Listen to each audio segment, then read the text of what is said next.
On March 27th, the District of Columbia National Guard Armory drill floor was transformed into a makeshift picture gallery and exhibition. Portraits of women, both in and out of uniform, whose contributions to America led to opportunities for other women to follow. We all bring something to the table. Speaking from a podium at the center was retired Army Brigadier General Julia J. Cleckley, the first African-American woman line officer to be promoted to the rank of Brigadier General in the Army National Guard in 2002.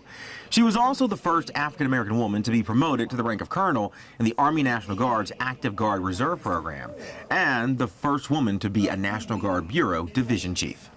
Cleckley returned to the D.C. National Guard Armory to address the importance of embracing, achieving, and valuing diversity during a Diversity Observance hosted by the District of Columbia National Guard State Equal Employment Manager's Office.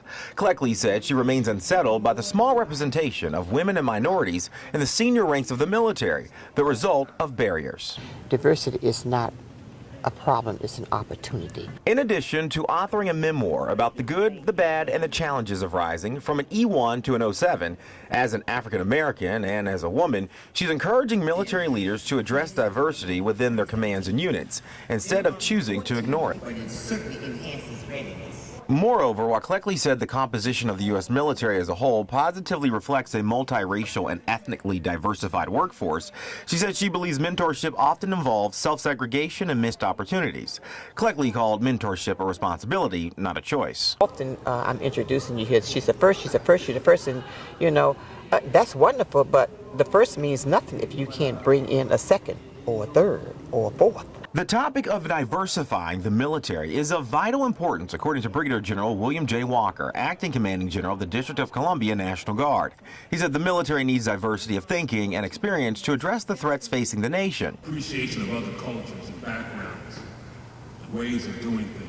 It's good to hear about some people's accomplishments, but when you can actually see them and they're modeling that, then that's an accomplishment in itself. People still have a reluctance to accept women in roles, whether it's in the civilian life or in military. I'm very concerned. I want my youngest daughter and my oldest daughter to grow up being confident in themselves and not be able to be a mark for a man or something to that effect. You know, I want them to be strong women, independent thinkers, that don't base their worth on the way someone else thinks of them, you know. So women's equality, it's a big deal for me.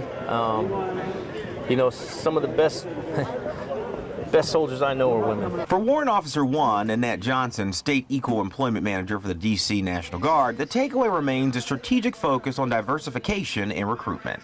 We do have females that are climbing the ranks, but we just need to continue to get more females into climbing the ranks. Reporting from the D.C. Armory, I'm Technical Sergeant Arthur Mondale Wright, 113th Wing, Public Affairs, D.C. Air National Guard.